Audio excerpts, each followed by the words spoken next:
Ang bigat nung ano niya, bigat ng role niya at dun yung tumatak sa'kin talaga yung hinagpis niya, eh.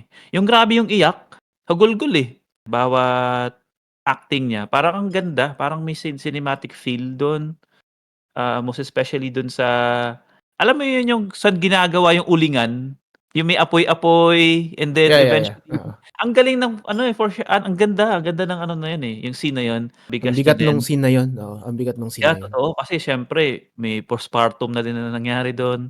Ayaw niya bigyan ng pangalan yung anak niya. Alam mo yun, para hindi mo na maranasan yung prejudice ng ibang tao.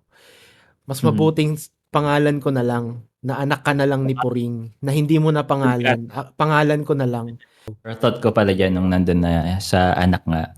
Parang sabi ko, oy, don't go there. Parang may unwritten rule kasi yan sa mga movie na wag mong parang papakita na mapatay ka ng sanggol, ganyan. But So, still, again, it's only almost. implied. Oo, it's only Yeah, implied.